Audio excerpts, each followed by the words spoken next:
Welcome viewers to the series of lectures on forests, development and sustainability.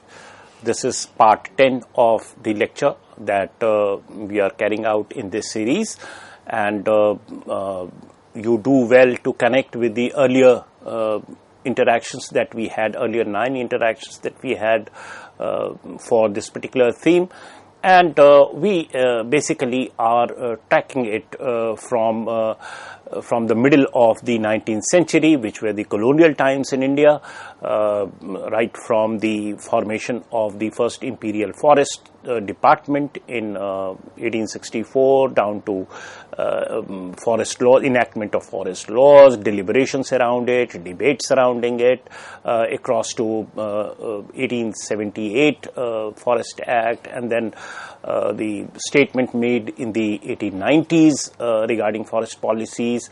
You can say a strengthening of states' punitive measures for violation of forest laws, categorization of forests into reserved forests, protected forests and village forests receiving least attention on part of the colonial government, the commercial pressure operating beneath in the colonial times, expansion of railway network taking huge toll on forest resources, almost indiscriminate felling of trees of a variety of species, whereas only a few were actually required for making railway sleepers and other railway related works.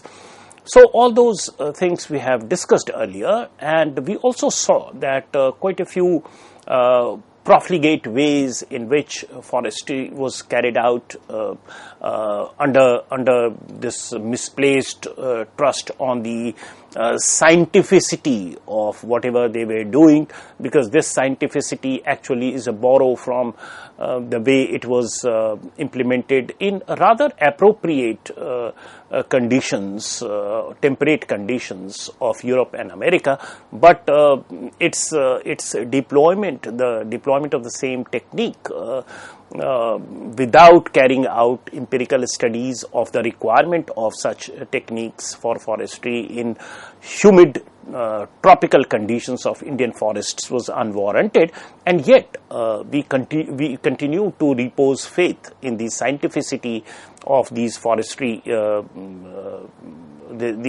forestry techniques, and we somehow conflated scientific forestry with sustainability, which was rather dubious. So that is what we have spoken about in earlier interactions, and let's try and track as to how forest laws and forestry in general progressed from 1947. And we will try to subsume this timeline of 60-70 years in 4 stages. So in independent India, the first stage of forestry is marked by continuation of selection method. So what is this selection method? Selection method, as we discussed earlier, is that you identify a particular species for sustained yield. So you identify the life cycle of a particular species of tree which is to be cut for industrial purpose, and it is presumed that in 30 years a new sapling that has been planted will replenish the exploited tree, or the tree that has been felled for commercial purpose, and it would take 30 years for that new sapling to replenish what earlier was a full grown tree. So it is with this respect, it is with this idea that forestry was carried out, and huge subsidies on forest products as input for industries. And this is something that we discussed in the earlier interaction, that in the Nehruvian paradigm of industrialization with heavy industries and doing everything to clock higher percentage of GDP.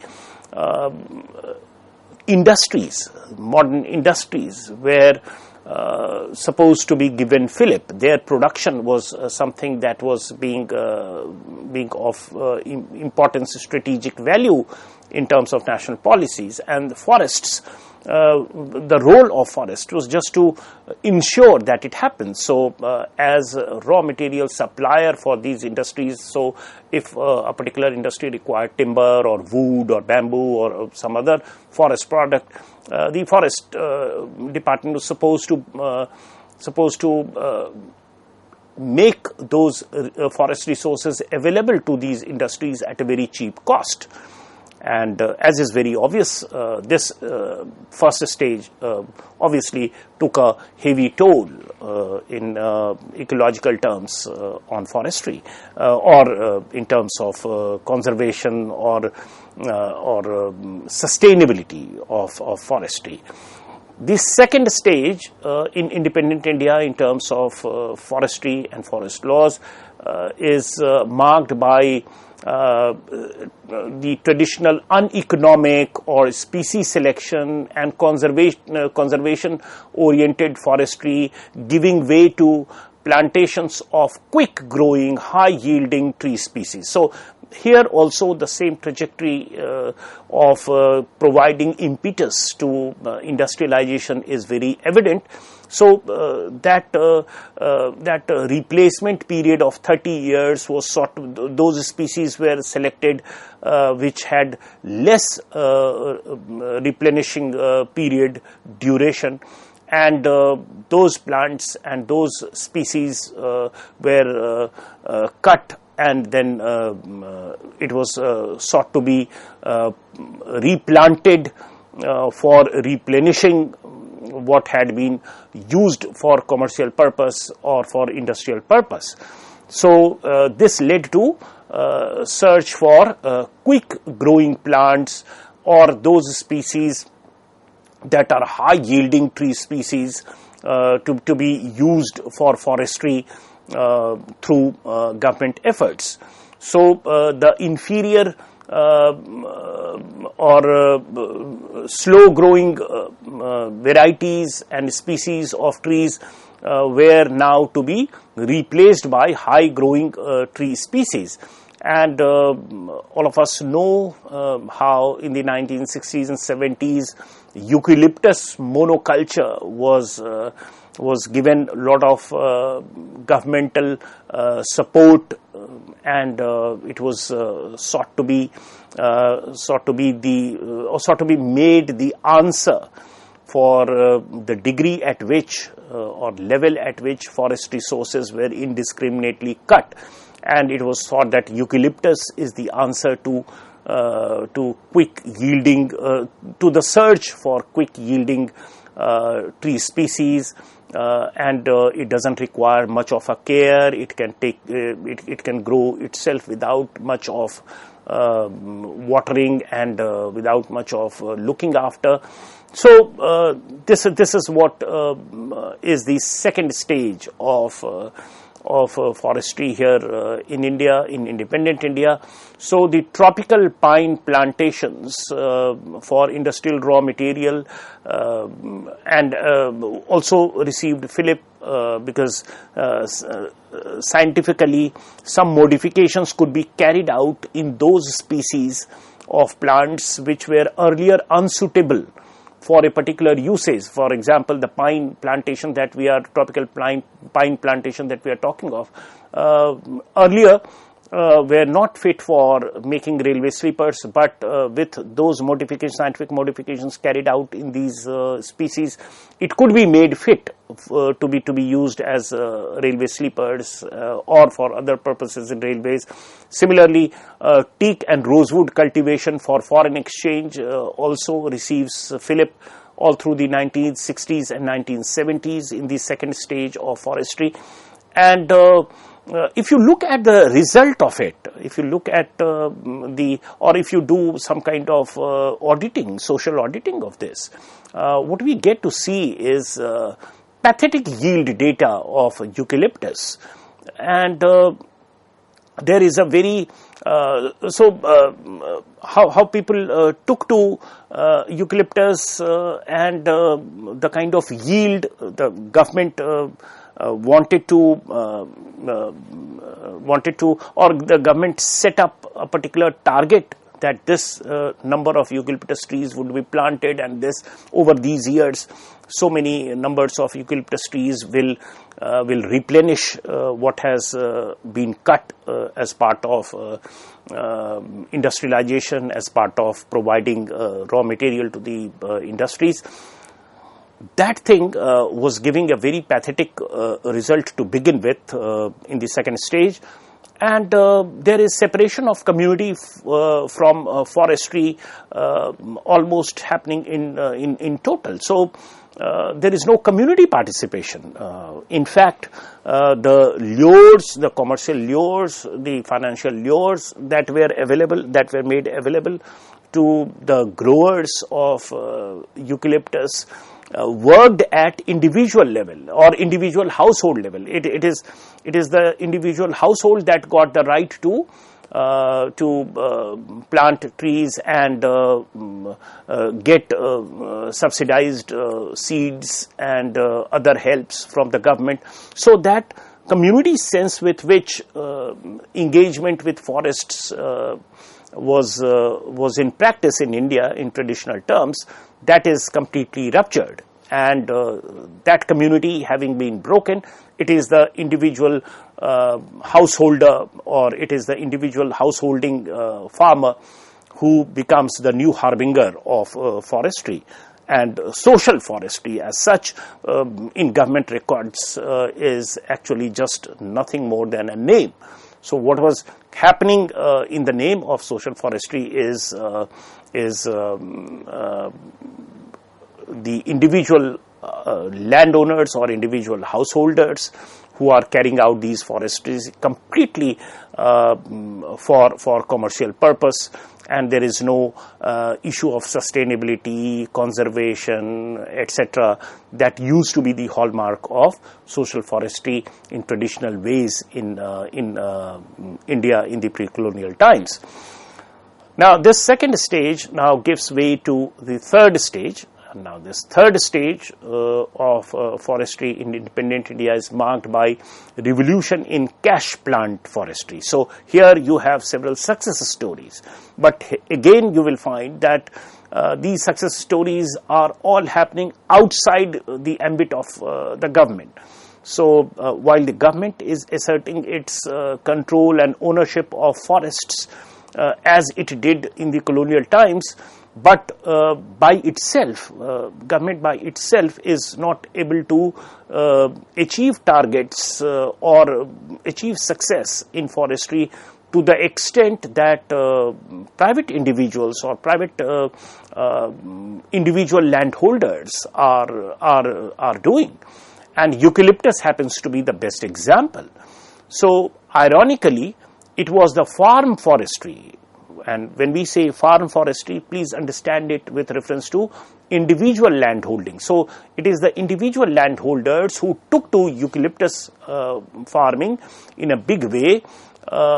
It is that component which is registering, which is clocking stupendous success in terms of achieving targets, and it is not the state or community forestry which is able to achieve those targets. For example, the state in the state ambit, the success rate is in terms of eucalyptus farming is giving us only 11% result, whereas the success rate with reference to eucalyptus farming by individual landholders is to the tune of 3,430%.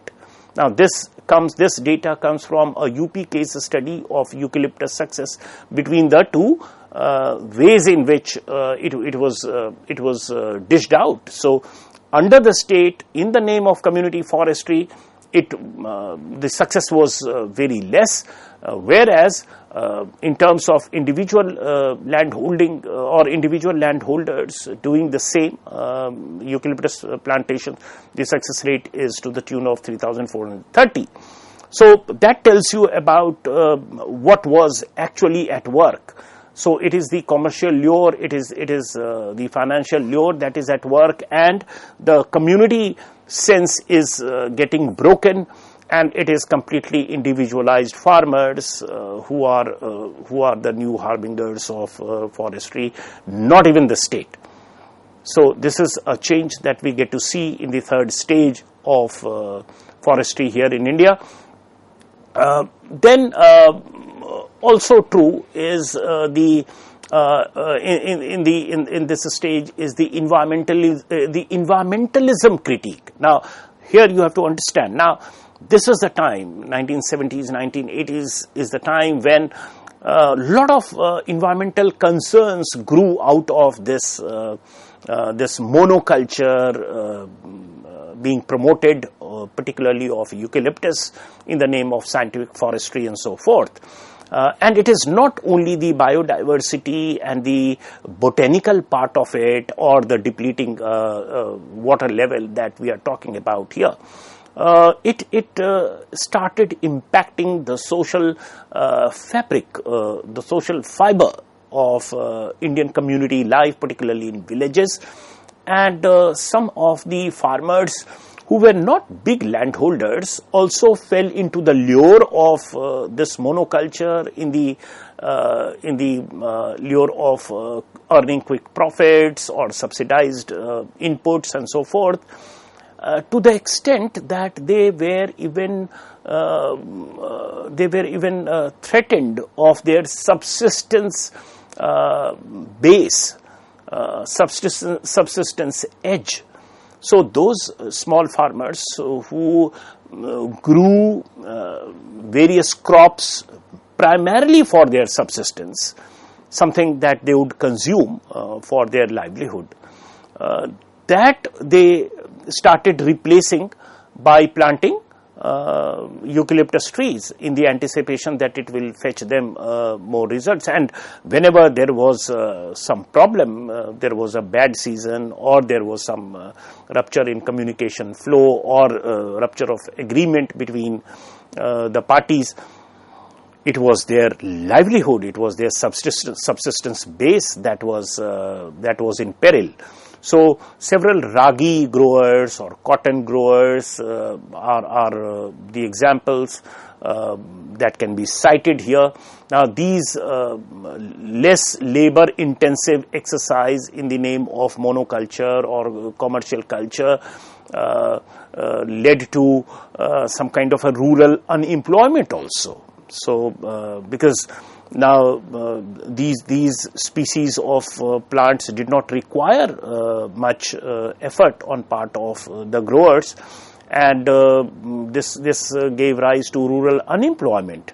And since most of the farms are now growing eucalyptus or other commercial crops and not the staple dietary crops in their area, so locally in these areas the food prices or food grain prices rose, and that had very disastrous consequence on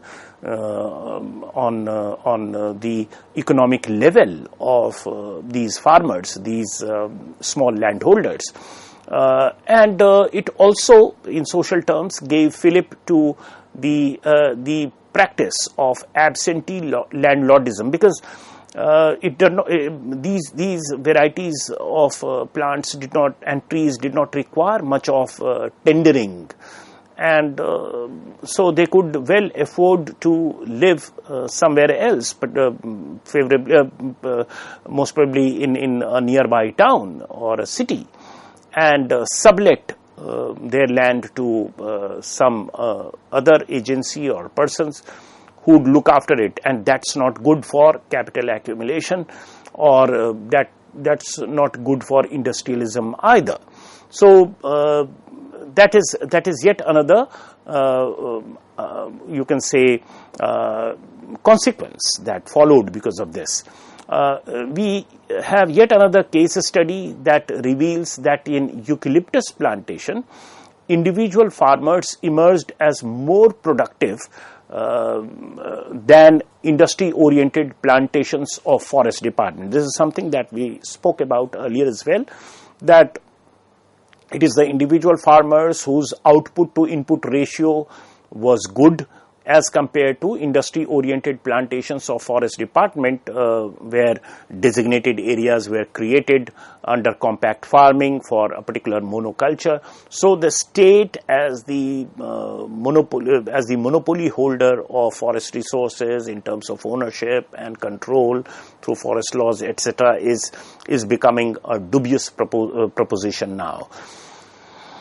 And the private sector, seeing this change scenario in the third stage of forestry in India, started making individual farmers their allies rather than the state. So the industries that were operating found it more meaningful to negotiate with individual farmers rather than the state. Hence, the very ideal of social forestry, which was at least shown by the government as its prime purpose through forest laws, involving as many social groups, etc., was something that was compromised with, and in the government advertisements, it might have been trumpeted as victory of social forestry, but as we discussed, that there is hardly anything social about it, because it is the individual farmers, it is the individual landholders who are the harbingers of this success in terms of commercial farming and so forth. It was overall almost a total sell away to commercial and industrial needs in the third stage. Now, this gives way to the fourth stage of forestry in independent India, and here we find that the state, having depleted all its forest resource to feed the scale of industrial and commercial demand, is now seen to be vying for some kind of joint venture projects, or trying to have some arrangement with private players or corporates. So that monopolistic role, that parental role that the state had been playing so far in the name of conservation and scientific forestry and sustainability, that seems to have gone out somewhere, and it is even the corporate sector is something that is approached by the government, and it is with the help of them that the government could even think of doing something. And with the receding role of the government in terms of meeting the requirements of corporate sector or commercial concerns, the corporates themselves are trying to set up some kind of captive plants instead.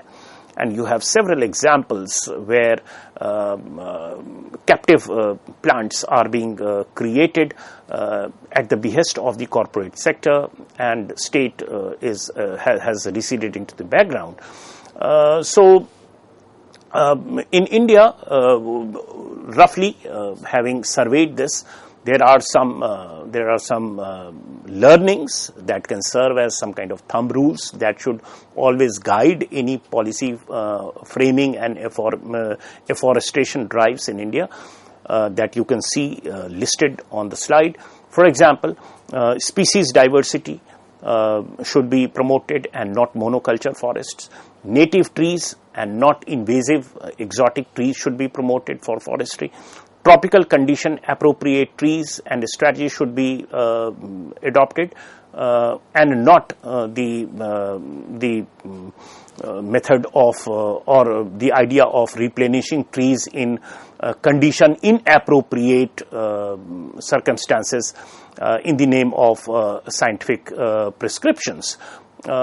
Community induced conservation in organically prudent ways should be given support, and not a forestry distanced from its users and governed only by commercial allure and some of the thumb rules that should always guide any policy framing.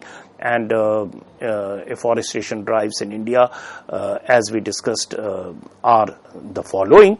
And this is something that comes out of this discussion as some kind of a outcome or learning for future afforestation drives and forestry in India.